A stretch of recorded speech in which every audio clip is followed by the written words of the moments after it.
Anywho, it's WriterSanctuary. I'm Michael, and today I'm joined by Kristina Elyse Butke. We're going to be talking about her debut novel that came out last year and some of the other things that I found while perusing your blog and some of the other things that you got to do. Hold on, I gotta. Oh, chat window's open. Rudy. Okay. Um, anyway, your debut novel was released almost about a year ago. This month, actually, it's July 2nd last year. Yep. What can you tell us about Son of the Siren without giving too much away?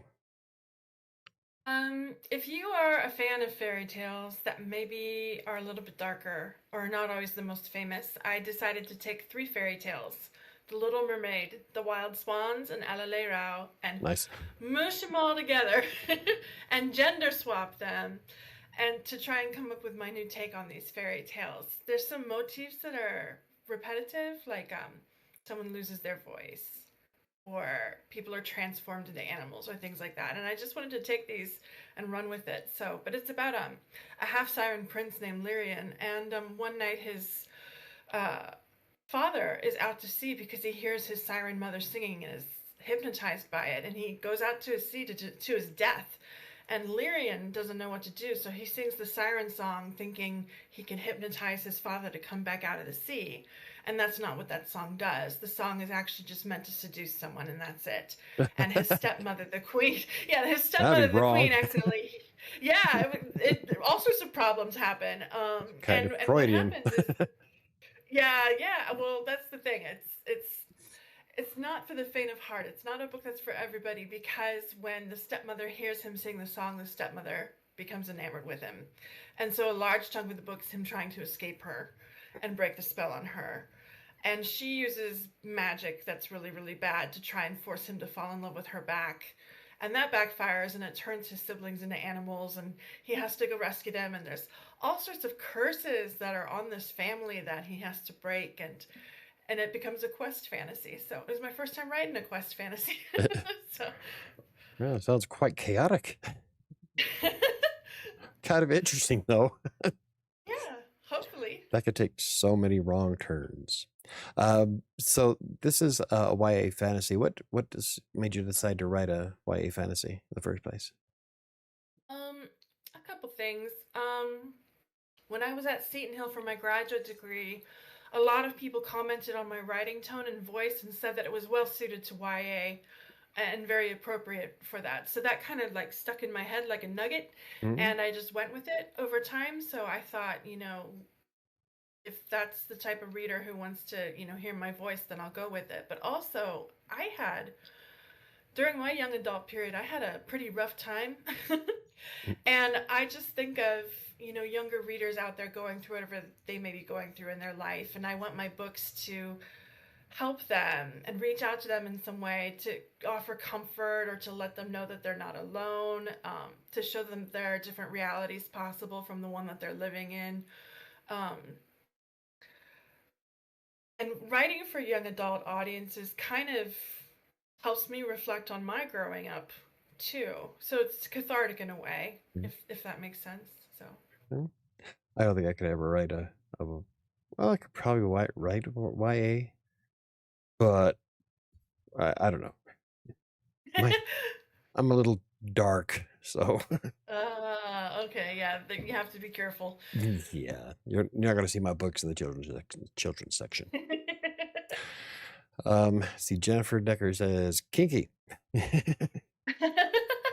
Yeah, kind of. I mean, as soon as she said that the song seduces people, I'm thinking the boy seducing his dad. That's just wrong on so many Oh levels. my gosh. That's The Alabama written all over it. in the original fairy tale Alalerao, it's much worse. Like I said, I gender swapped it. In Alalerao, the father falls in love with his biological daughter. Super gross. Yeah. Um, and I chose that motif because I was trying to think of the most absolutely devastating thing that could happen to a person. Oh, Having someone you love and trust and just have that total boundary violation. So I kind of wanted to, I don't want to say hurt my readers, but I wanted to hurt my characters. So I'm gonna torture someone. Young adult. Young adult torture. Young adult torture, yes. Grow up to be strong. Are you currently working on another book? And if so, are you going to stick with YA fantasy genre, or do you plan on like exploring other paths? To be honest, well, I'm working on a trilogy right now. I just signed it with Oliver Haber Books, I think at the end of May, maybe. Um, I wanted to write to market a little bit more based on the success of Son of the Siren, because it's not everybody's cup of tea, as you can tell by the subject matter. Yeah. It's not going to appeal to everyone, and I kind of wanted to write something that might potentially have a wider audience. So I'm writing romantasy as a trilogy. I thought it would be new adult, but I've continued to set the characters as older teenagers again, so I believe it will be YA one more time. So, but in the future, I would like to branch out into adult fiction. I want to write horror, Mm. but there's a part of me that's kind of scared too. So, but I love to read horror and I love watching horror movies, so I'd Yeah. like to give that a shot in the future. Horror is what actually got me started. I was 9 years old when I read Jaws. I was 12 when I started reading Stephen King, and Mm, since then I've been, yeah, horror, gothic horror, anything dark. mm. Let's see. Jennifer says she sounds like you, Michael. Torture readers. Yeah, Kingmaker's kind of messed up. I love the ending. I'm sorry, Kingmaker's awesome. I love my book. Um, I can't say too much, but because spoilers. Anyway, um, I've had more than one person say that they threw the book across the room at the end, though, Oh wow. but in a good way. So when you do that, you know you did something right. Your book sounds like a lot of fun. I'm not a big I have some YA stuff behind me, but um, I'm definitely more adult. But yeah, it sounds like a fun book. I would read it just because of the Freudian thing going on there. Thank you. um, let's see. Neo says I did a rewind to see what her current book is about. I'm sold. So Neo's sold on it. Oh yay. That's great. Yeah, the trilogy that I'm working on deals with alchemy and bringing people back from the dead, and so it's a little bit dark even though it's young adults. I really loved the anime Full Metal Alchemist, so it's Mm, kind of what drew me into the whole alchemy as a magic system thing. And yeah. I did research on it, and so we're getting all esoteric. And of course, I have demons in there too, which has been crazy fun to write while I'm working on this trilogy. So So the demons that are in the book, are they like based on the Christian mythos of demons, or do you have something completely unique spin to it to your fantasy world? you know, I could have like done whatever I wanted, but there was something that kind of had me gravitate towards the Christian mythos. I used the Lesser Key of Solomon Mm, as an inspiration, and that's a really famous grimoire yeah. used for summoning demons for specific purposes. And I actually wrote my own grimoire on the side, so that way I can have a little booklet to keep track of the demons that I made and what their domains are and what they're knowledgeable of. So that was so much fun. I could publish that if I wanted to, but that might just be for me. Yeah, we're not on any lists or anything. She's a witch burner. Um, sorry. Let's see. So was changing gears a little bit. I wanted to ask that you are. Oh, real quick. Neil says no, publish it. Actually, that'd be a fun if you decided to do more with the world that you're building with your demons and all that. That would be like a fun extra on top of it. Like with Stephen King, he did Creep Show, the comic book, and Mhm. so that was kind of an additional on top of the books. So that'd be kind of a cool little compendium to go with your dealy. I won't shut that idea out. I mean, that would be so much fun to do. I don't know if my publisher would be on board, but I could be like, hey. Oh, you get some artists to do some of that old style wood carving, cutting demon stuff. Oh yeah, I can Oh, I can see yeah, it now. definitely. Bound in human flesh. Yep. Never, The fun Necronomicon. parts of don't say it. Um, that's like some of the best parts about world building is coming up with these little things that your readers might not get to see, but they're kind of for you, and you can always go back and look at it. So, Well, that's what I was using World Anvil to kind of flesh out mhm. my world that I'm writing because Kingmaker's book one of a series, and the whole world's going to be much bigger. Have you ever thought about doing like a world building thing for your fans? That's kind of like what I was. That's why I started building with World Builder or World um, Anvil. that's a pretty good idea. Son of the Siren, because it was a quest that did journey through different lands. We unfortunately didn't have a map for the book, which I kind of always regretted. But I could probably build something like a wiki or Yeah. something like that to kind of help readers go into it. I don't know. Well, like I said, Son of the Siren has kind of been a mixed bag for people, so I don't know if I do it for that. But for my trilogy, which is called The Name and the Key, that would probably be better for Mhm. something like that because it's a trilogy, it goes to all sorts of different places, and maybe doing like a world building encyclopedia or something like that for them. You said it was Word Anvil that you used? World Anvil. Okay. Yeah. I have a video on the channel. If Neo, I don't know if you can see the chat, but she can probably link it for us. It's I reviewed the free version of World Anvil. You can have up to 42 articles, um, and you can add maps from Inkarnate. Okay. I should have made a map with Kingmaker, and I didn't. And I've been kicking myself in the butt ever since. Because now that I'm Mm. writing Fury, I'm almost done with Fury as a sequel, and I forgot where a lot of landmarks were. So, so now I have to do all that all over again. Yay!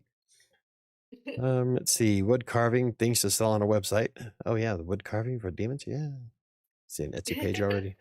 I'm spending less money on Hollywood and putting it more into the arts, building up my book collection. Well, there you go. You get the QR code is on. You can get to Sunshine right now. I Yay. believe I linked the paperback. I usually I link the ebook, Mhm. but I can't remember what link I grabbed. So it might. I mean, if you go to the paperback, you can just click on the button for the ebook if you'd rather have that. Mhm. A good book collection will set you free. Okay, a good book collection will set you free, my friend. There you go. Mm. So anyway, I was going to change gears before I got sidetracked by Neo. You're a regular contributor to The Beat. Now, for those of you who don't know, The Beat is a comic book review site, I would say. It does a little bit of everything. I would call it like a comic book resource site, a Yeah. news site. Um, it does do reviews, quite a bit of reviews. But they also cover like press releases, and they talk about the business in addition to the actual work that's being pumped out by artists and authors. And yeah. And you're a regular contributor to that. You've got 20 articles that I saw. How did that come about? Through Twitter. Yeah. um, I don't know if it was still Twitter when it happened, but Deb Alki, who does a lot of work with manga and anime, she was a part of the Beat. She still is, but she's kind of moved on to bigger things too, like she's a professor and things like that. Yeah. But she just had an open call on Twitter and was like, "We're getting into manga and anime more." On the Beat, are you interested in writing for us? And on my personal blog, I reviewed anime just for fun. Mhm. So I shot a link to one of my articles, and I was brought on board. The very first review I did was for My Happy Marriage. I did take like a year break because of health problems, but then I came back with a vengeance. And Tokyo Pop, which is a major manga publisher, they Yeah. saw one of my reviews on the Beat, and now I'm officially the Tokyo Pop Beat person, so I get all sorts of free manga from them to review. Oh, right It's on. so nice. Yeah, it was just paying attention on Twitter, following people in the industry, and then boom, it just happened. So I have to like pinch myself because I can't believe it. Yeah. There's been a few times where I got some really cool freebies from some brands just because I wrote a review. I wasn't even looking for freebies. Um, Nice. like I do a lot of stuff with Readsy now, and they throw stuff at me all the time. And Hmm. Mindomo is a mind mapping app. I just wrote an article because I thought it was cool. I thought it was it was a fun mind mapping app. I liked it. Apparently, and I shared it on Twitter. They saw it and loved it and gave me 2 free years of their premium service. It's like, Oh, that's score. awesome. Excuse me. But yeah, never underestimate the value of social media when it comes to getting cool free stuff. Mhm. And in your case, you got to write for um, the Beat, which is kind of cool. Um, been a long time since I played around with comic books. I had um, a Wolverine collection that I had to sell to move up to Colorado, which broke my heart. I Oh, just haven't been able to get into it since.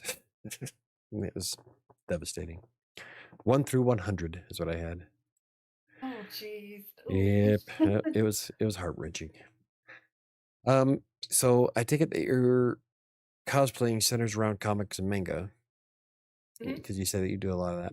What has been your favorite cosplay thus far? Okay, so when I lived in Japan teaching English, my friend and I wanted to go to Anime Japan in Tokyo, which is the largest anime event in Japan. Mm. And I was like, I'm gonna do something really, really like the biggest thing that I could think of. And so what I did was I took an old anime called Gankutsuo, which was a science fiction adaptation of The Count of Monte Cristo. Mm.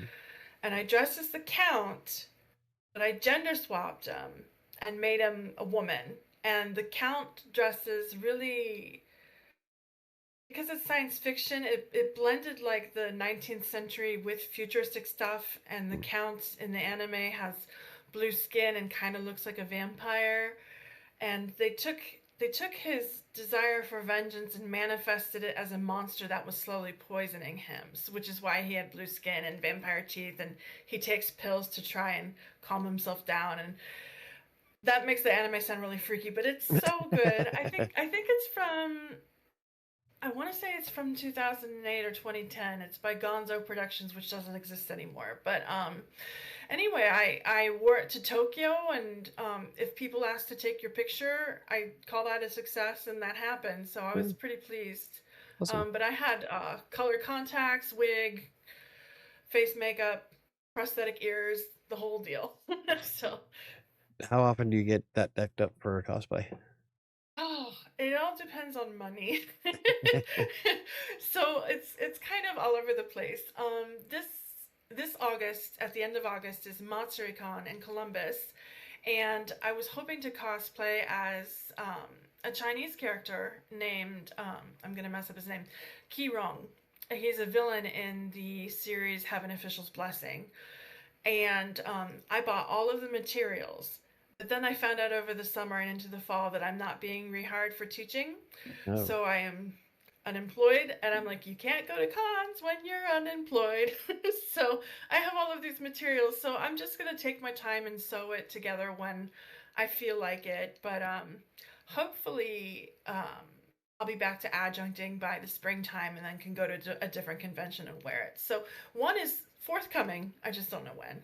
But usually I'll try to do a convention a year and try to cosplay maybe like once or every couple years usually.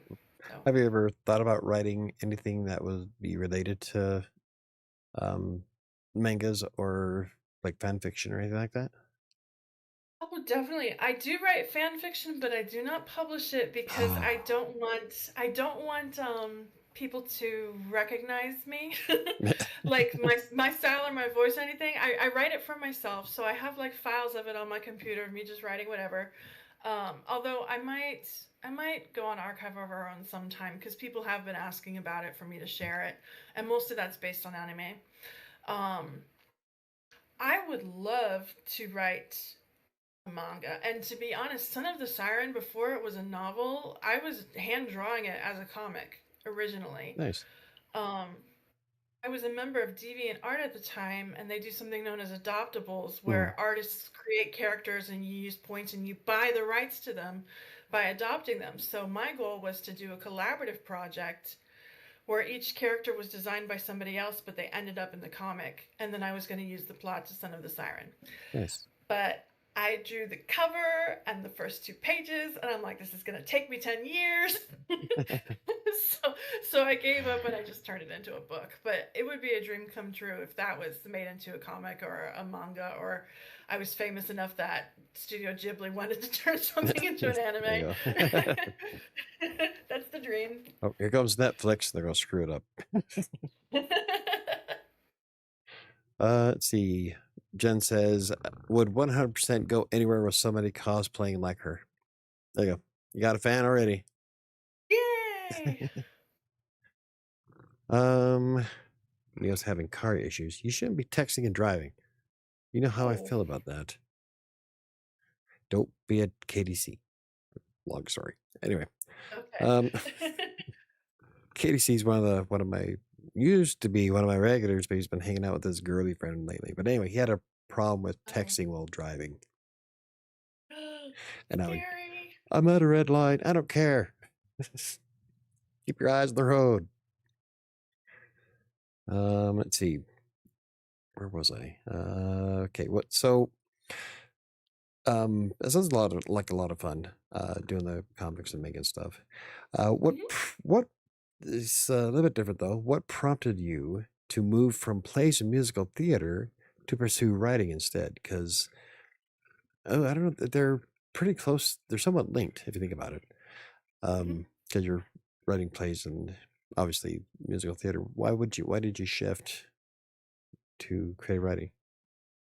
Um, I had always wanted to be a novelist ever since I was a little girl, and I kind of, after college, I wrote a play and a musical for the Ohio State University Mansfield. And as soon as that happened, I pursued. I tried to get an MFA in writing musical theater from not North Central. Sorry, that's where I used to teach. From New York University, and I made it really far in the process. I got invited to the applicants weekend, had to write a song spontaneously, and I was waitlisted. And I decided to be taken off the wait list, and I thought then, well, maybe I should try to transition to something else. Maybe it's time. But also, my stories kept getting bigger, Mhm. a little too big for the stage. I wanted to. My stories always had some kind of speculative element to it, but I wanted to get bigger Yeah. and weirder. Yeah. And I mean, my musical that I wrote, it's set in an insane asylum, and that was pretty weird. Oh, I It got to was see pretty that dark one. too. Yeah, it was pretty dark. It was called Melancholia. Everybody in the insane asylum was diagnosed with melancholia. Um, but Nice. yeah, so my plays and my theater were kind of these really dark, kind of angry shows because I was very dark and angry at the time. I had just been diagnosed with bipolar disorder, so all that came out in my playwriting. And while I'm very proud of it, it's kind of like the writing is mentally ill a little bit too. Like there are good ideas there, but things don't quite line up. They don't quite make sense. They're a little bit off kilter. Mhm. Um, whereas the writing that I do now, besides, like I said, the story getting bigger and being more fantastical, it's not as angry because I have been doing very well for myself health wise for years since stabilizing. So Mhm. it's kind of interesting how your writing mood can mirror your health and your, you know, mental disposition at the time too. So, but I would Yeah. love to write another musical again. Um, I invented characters called Marie Tourniquet and Doc Carrion, and it was going to be about a corpse ball, but no music, no music in my head, just a concept. So maybe in the future, if I have connections again or something, I can make another musical. So Are you sure you want to stick with YA? I know that surprises people when I tell them I write YA because I really like dark things, but Yeah. young people need darkness too. Let's see. Jen says, tell her you brutally murdered people in Seven for your mental health. Yeah. I wrote a story in Seven. I plan on finishing Seven in the next few weeks. Mhm. But back in 2016, I was working through some issues, and um, every one of them is based on somebody I know in real life. And I Mm. brutally murdered every one of them. except one. There's only one dude that doesn't get killed the entire book. He winds up getting cut up, but yeah, Oh. it was therapeutic. Um, Yeah. uh, but as for writing horror, there's times where I'll write stuff, um, especially when I was writing Seven, because Seven is like something off the wall.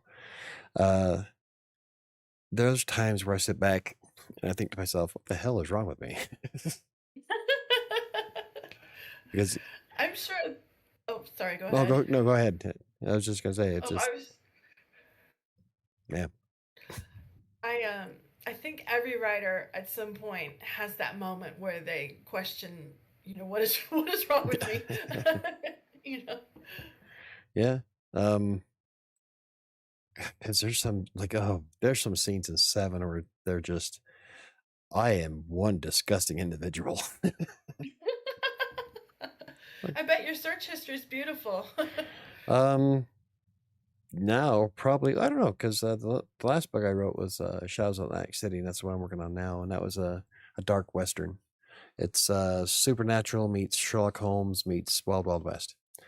It was Oh. a lot of fun to write, and so that one was mostly research. So I don't think anybody would it would flag anything. But I Hmm. have researched a few things that would probably put me on a watch list. So his search history probably got him blacklisted. Yeah, probably. Um, so let's see. Do you plan? Let's see. Actually, I kind of answered this one already. Plan on writing any more plays? Have you ever thought of doing screenplays? Just out of curiosity. um, I think because screenplays, there's such an importance to the visual of it. Hmm. Writing a play, you're mostly thinking of characterization and dialogue, but with a screenplay, it's like interior, and you're you're describing, a couple more things. Like you have to. It feels like you have to be in multiple dimensions at the same time to write a screenplay. I hope that makes sense. There are many different aspects to be considered while you're writing, and you're not just thinking of the story, but you're thinking about the practicality of a camera trying to film that moment. Um, and I just, I, I'm very intimidated by it. Um, it's a completely different style of writing to me from the screenplays that I've read of my friends, and I just don't think I have the skill set to do a screenplay. So. But would still like to do musicals, another musical, right? Mhm. You got to do that one. That the Insane Asylum. I would watch that. So, Yay! um, so you were an assistant to a language teacher in Japan. Mhm. So how did that job come about? Was that a Twitter one too, or? Oh no, that was so. I had been adjuncting for 2 years, and I don't know if you know about adjuncting or not. But basically, it's teaching college, but only part time and only on contracts. So you don't get any Hmm. benefits. You're only paid for the contact hours of the course, not the actual hours that you work. So I was Yeah. pretty poor. And I'm like, I'm getting older. I don't have kids. I don't have a spouse. I still have a little bit of freedom. I've always wanted to go to Japan. So I inquired into the JET program, which is the Japan Exchange and Teaching Program. Hmm. And the prerequisite is you have to have a bachelor's degree in any degree. It doesn't have to be English, but as long as you have a bachelor's, you can apply. And they genuinely pick people right out of college. So I was an anomaly. I was in my 30s when I did JET. Um, but I got the job. I taught there for 6 years. My housing was subsidized. I got incredible benefits. I made enough money to be able to live, but also travel and buy really unimportant things like anime figures, which decorate my bookshelves. I mean, Um, that'd be like the perfect place for you. Oh my gosh. Well, before I left for Japan, I didn't collect stuff like that. But when I was there, once you're surrounded by it, you just kind of are like, ooh, That and is I so just got cool. sucked in. Yeah, got sucked in. But yeah, so I miss Japan very much. I left I left in 2016 and I stayed there till 2022. I would have stayed longer, but my language acquisition skills are not where they should be. Mm.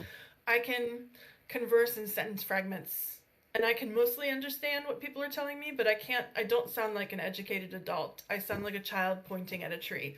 Um, so, uh, but also the JET program maxes out at 5 years, and then they don't offer you a contract. The reason why I got a sixth year was because of COVID. They Mm. didn't have any teachers coming in, and they needed teachers desperately, so I signed on for that bonus sixth. Um, yeah, so during all of the chaotic things happening in America, I was gone for them. I could only hear about them as an outsider looking in. Um, so it was very different. And then when I came back home, I was really shell shocked about how so many things had changed. And Yeah. yep. Aren't you glad you came back now? We're definitely in the times, that's for sure. Oh, their time's all right. Okay. I can see how Wales. Another thing about you were living in Wales, and I can see how Wales could be an incredible inspiration for fantasy books. That whole area is. I mean, everybody I've talked to has been over in that area of Great Britain. Has always been inspired by the natural beauty of the place. Uh, Mhm. did you get a chance to spend any time in Ireland for inspirational purposes? Because I would just do it because it was across the bay. Yes, I was really lucky. My program, I was only in Wales for 6 months. It was my first time ever going overseas, and I was 20. And my school program for all of the study abroad students, we got to go to Ireland for I think a week. We Mm, did this big tour of Ireland, nice. and we also got to go to the Aran Islands too as a bonus to Inishmore. I think I kind of am messing up my names because it's been so long. But we went to Galway and Dublin and Killarney and places like that. And you're absolutely right. The natural beauty of the area is stunning. And I really like Irish music. I just watched the movie Sinners, and Irish music plays a big part in that film. So I've Mm. had Rocky Road to Dublin stuck in my Uh, head for like a week. I have that. Actually, I have that MP3. That song. Yay! It's the one from Sherlock Holmes. Yeah, yeah, it's a Um, great song. But uh, yeah. So when I think of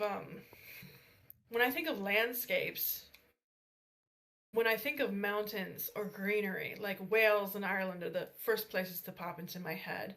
But when I think of really tall mountains or specific forests and the sea, then Japan pops into my head. yeah. But there's they're so different countries, but I call them the Dragonlands because where I lived in Kikuchi, the city, their emblem is the white dragon, and Wales is the red dragon, and Oh. so I'm like, I lived in places with dragons, yay! Um, so not just their landscape, but just their culture and their history and their mythologies kind of trickle in and influence me too. So That's kind of fun. Yep, I've never been outside. Actually, I've never been anywhere beyond Arkansas. Yeah, I've been to Arkansas. I think Arkansas is the furthest west I've ever been. East that I've Oh, ever been. wow. Yeah, I've looked at. I get on Google Images. I know Mm. it's not the same, but hey, it looks pretty. Well, um, you still have time. let's see. What other hobbies you have outside of comics, manga, and cosplaying, or are those your go-to? Probably the only other one I would add to that would be reading. Um, I don't want to say I read a little bit of everything. I have some go-tos where I'll read horror. Um, I read a lot of horror. Um, I'll read manga. I've been reading more of it because I'm reviewing it now, so that's kind Yeah. of kicked up a considerable amount. Um, Some nonfiction I've gotten into, historical nonfiction. Like I've been reading, I can't remember the name of the book, unfortunately, but I've been reading about the Belgica, which was a ship that went to Antarctica in the 19th century and Mm.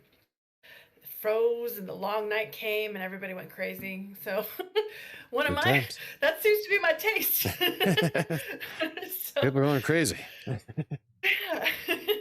But so I'll kind of like dip around in different things, but I read pretty frequently. Sometimes I do get spells where my concentration's a little bit off, where the only thing I can read are comics. But I do like reading novels quite a bit, and if I can't read it all, then I stream anime. So Mm. Who's your favorite horror author? Oh, nope, don't have one. no, I have a lot that I like. I want to say Stephen King, but I haven't been reading him lately. Grady Hendrix is starting to grow on me. Yeah. Um, he wrote a short story called The Blanks. You know how Amazon has originals where they sometimes get a group of authors to write little short stories for like 99 cents? I didn't know Um, they did that. oh yeah, they do that with authors periodically. So you can get a short story for really cheap. Hmm. Grady Hendrix wrote one called The Blanks, and it just really stuck with me. So now I want to read more of his stuff. Sounds familiar. I think somebody might have mentioned it on Threads. Hmm, Cool. Um, so let's see, where else can we go with that? Um, you're writing your next trilogy is all you're thinking YA fantasy. Um, when do you plan on trying to dive into horror? Are you gonna well, test the waters first, or just jump into it and start slashing people's throats? uh, I think with this trilogy, because I'm going into some darker stuff, um, and some of it is supernatural stuff which pops up in horror, Yeah. I think it's gonna kind of be me dipping my toe in the water a little bit to see if because I want readers to be scared for certain parts of the book. So I'm going to see if I can pull that off. And if the reception is decent enough where people are like, yeah, she can scare me. She's pretty good at this dark stuff.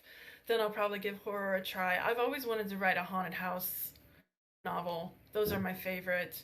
Um, and I think the ultimate haunted house is of course the haunted hotel in The Shining.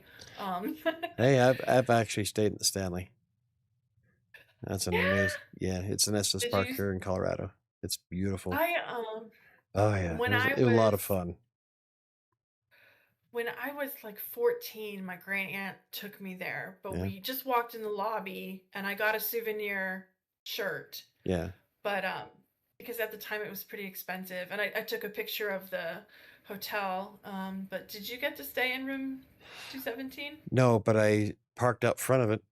I was actually on the fourth floor, which is supposed to be the most haunted, and Oh, there was a few freaky things that happened, but extremely old fashioned, like early 1900s.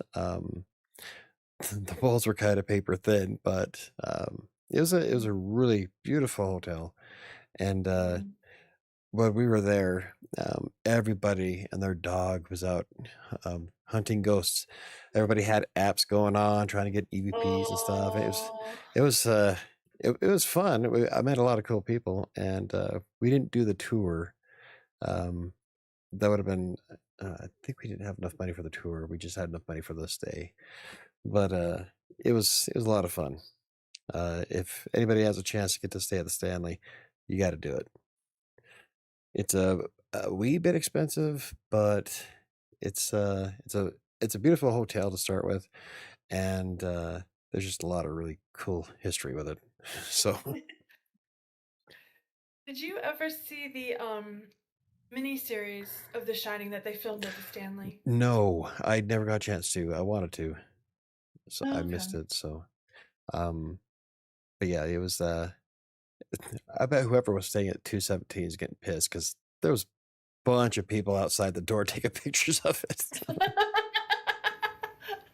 It's like, if it's a weekend and you're at the Stanley in that room, you can just chalk it up to being this is how it was going to be. So So outside, let's see, have you ever thought of doing something like, because you brought up Archive of Our Own, uh, doing like something like Wattpad or Inkitt to test the waters for different, writing different genres to see Mhm. what kind of feedback you'd get. Have you ever done any of that yet, or? Um, I haven't with horror, but that would be a really good idea to try and use that as a testing ground for writing in a new genre. I am a big fan of BL, which is the genre's called boys love in Japan, but they also have it in China and it's called danmei, and then in Korea too, and I forgot the name of it. But uh, and it's, even though it's love between males, it's marketed towards women and written by women. Mhm. It's starting to change where it's getting more inclusive than that, but it's historically been geared towards women readers. And I've written fan fiction in that genre. And sometimes I'm like, well, maybe I should get a pen name and try to write it for real. But I would rather write horror first than try to get into something like that. But Well, you can always mix them. that's true too. Yeah. There's a lot of really messed up BL out there. So if you can, there's one called Killing Stalking that's really messed up. So All right. I had a thought and I just lost it. Um, no. oh, well, guess it must have been a lie. That's I started writing on Wattpad to test the waters. One of the things I like about Wattpad, and I haven't had a chance to do too much with the Inkitt yet, but with Wattpad, when I was actively writing, I was getting feedback, and none of it was trolling. All of it was people just wanting to point out some things and help a writer improve. So that's one of the big reasons why I loved Wattpad so much. It's because you don't get those people on there to say, "Oh, you suck." So, That's great. and Archive of Our Own, I haven't done anything with it yet. I don't even think I've created my account yet. But Marissa Carden brought it up on her interview, and so I had to write it down.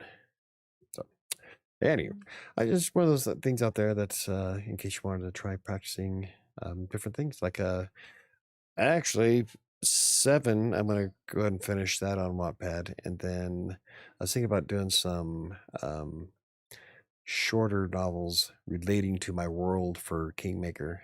Um, kind of like you don't need to read them, but if you did, you get more out of it. Mm. Um, and fan fiction. I like writing Star Trek fan fiction, and I Yay! I have also I started Fallout fan fiction, and what's the other one? Let's see, Star Trek, Fallout, and I think that was it. Oh, Kingmaker actually started off as a D&D. What I was doing with it was I was rolling the dice and everything. So however the dice went, that's how I'd write the story. So the bad guy Oh, can win. cool. So I started doing that, and I got about a few pages into it, and then it morphed into its own thing. And so I changed a lot of the rules and changed their world so that TSR or WotC wouldn't be able to sue me. And so that's how it came out. Was a fan fiction that turned into a whole world. So That's cool. if you ever get a chance, yeah, throw some stuff up on any one of Yeah, those. I definitely think I'll try and play around with horror on on a fan fiction site. That's a really good suggestion. Yeah, you also got to be careful. Wattpad's pretty. Uh, I've seen some. I've seen some horror on Wattpad, but they do have every platform does have a TOS you have to follow pretty closely. And some of them Hmm. don't like certain. Um, uh, yeah, I can't. It's not a genre, but a certain type of writing. I don't know. You have to read it. But Okay. for the most part, they're pretty open. I had. If they're gonna let me slide with Seven, they're gonna let you slide with anything. So Okay. yeah, uh, I'm telling you, Gluttony is still my favorite chapter for a reason. um, let's see what else we got going. Does anybody have any questions they'd like to ask Kristina while we're here? Get a drink of water here. You know what? I'm gonna sneak one too. Oh, so you're back in the States now. Do you have are you in the States for good, or do you plan on traveling more for your books? Um, it all comes down to money. Adjuncting is not a stable job. Hmm. And it's based on enrollment.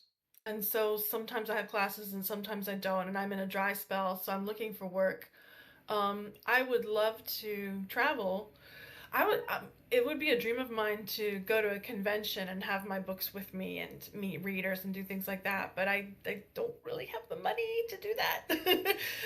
So that's kind of a future dream.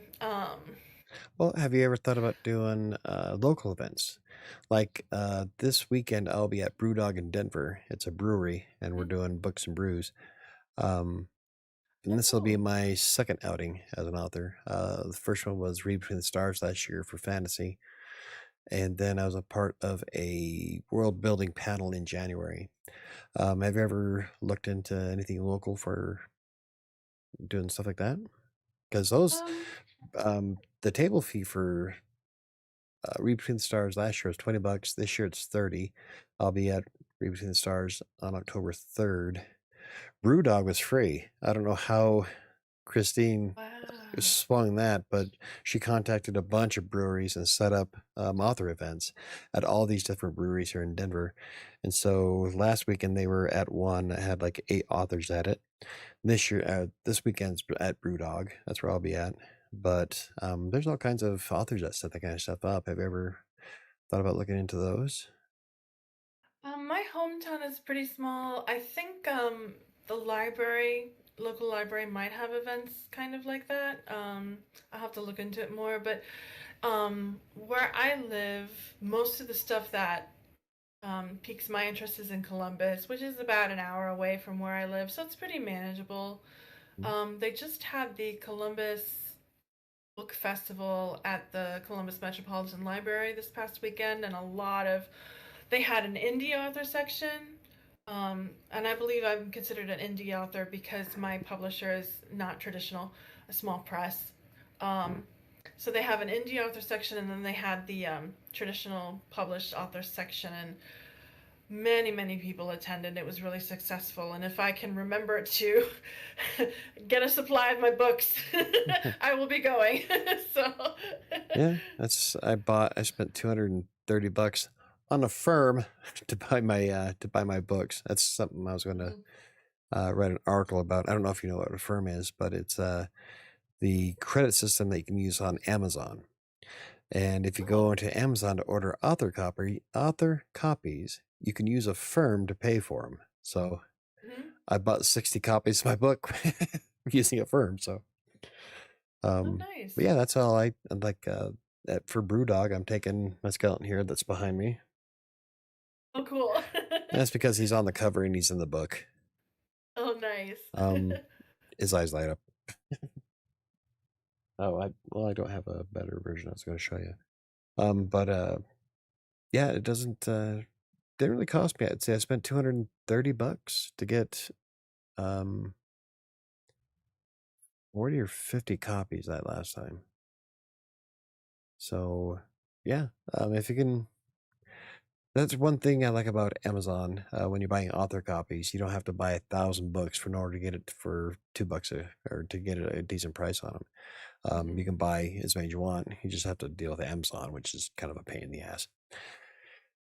But anyway, after doing the two, definitely recommend if you get a chance to get into one of those, you ought to do it. It's a lot of fun. You get to meet some awesome Okay. authors. Uh, get to talk to all kinds of people. I'm really excited for the one at Brewdog, and in October I'll be at Stanley Marketplace here in Denver or Okay. Aurora. But yeah, you got to do it. It's awesome. It's an ego Okay. boost. People ask you for your signature. Alrighty, we got 10 minutes left. Does anybody have anything they want to bring up? Um, it was I'm really looking forward to seeing what else you come out with. So your trilogy, when's the first book of that estimated? It'll come out in 2026. I just don't know when Mm, yet. I think the first and second book are 2026 and the third one is 2027. But my publisher market announcement kind of lumped 2026 and 2027 together. mm. Um, but hopefully you get two in Yeah. 2026. That's my goal. I have to write them quickly. Yep. Yeah. Um, A lot but better than one every 2 years. That's what I'm averaging. that's what I did before I signed with Oliver Haber Books. I wrote very, very slowly and I would take breaks and I would kind of be like, oh, I don't feel like writing today. I don't have the mood, and it would just stretch it out. And this is the first time I've had to write on a deadline Mm. like this. So Yeah, bad habits die hard. mine's just that my life is wall to wall chaos. So Oh, uh, wow. I don't get to write nearly as often as I'd like. Mm, I have a mortgage to pay. Oh. yes. Bills, bills, bills. So, are you writing the first book now, or is it done and you're Yes. already moving on? I am writing the first book now. I'm halfway through it. I have a personal deadline to finish it at the end of next month Mm. to give time for beta readers to tear it apart and then allow me time to rewrite it again. But it's due in November. So I don't know if I'm gonna make my own self-imposed deadline of August, end of August. Uh, I'm gonna have to push myself really hard, but that's the goal. So, and I don't remember the deadlines for the other ones at all. Yeah. I should probably look at that. It's in your contract. That's kind of important. Yeah, it is. What do you know? But I with this trilogy, it's the first time I seriously outlined. I'm a pantser. I don't outline. I kind of just go with the flow. I maybe Mm. have like a couple bullet points of things that I want accomplished, but this time I'm like, this is the driving action, and this is the inciting incident, and this is the forward motion that complicates things, and this is the dark night of the soul, and this is blah blah blah. That was just kind of a weird mishmashed version of the hero's journey plot, but um, which is very very popular. But it's been helpful. The first book is completely outlined. The second one is halfway outlined. The third one isn't outlined, but I have a pretty good idea of what I want to have happen in there. So I'm I'm confident that somehow I'll get my deadlines taken care of. So fingers crossed. Well, that's I'm a plotter. I haven't been well. Seven was I penned seven. I didn't have any idea where that was going. I just needed to kill people. So the last chapter, I kind of know where it's going to go. It's the one that wraps it all together. But yeah, it's aside from seven and beginning at the end is a fan fiction of Star Trek that I have on Wattpad. Everything else I've had to outline. Kingmaker, Mm, I had all the outlines for it. Dialogue that I would think about would be because I put everything in brackets, and then I would just write until I hit that point, that scene that I need to write. Like, okay, I got to get these two to connect. Um, and for me, outlining has been a blessing. mm. Unless it's a shorter, like the short stories, no, I just rip those out. Uh, but for Kingmaker was 88,000 words. Fury, I'm up to 95,000 at the moment, and that's Wow. probably going to need another 20 to finish. Um, Shadows was 79,000, but after the first round of edits and rereading through it, I've added about 6,000 words to it. I write light, and so just to get the story out, and then I go back and fill in the details. Mm, So I can just crank it out real fast, get the story out, and then in the first round of edits, then I add in more details if necessary. But mm. um, yeah, outlining, definite. Oh yeah. Yeah.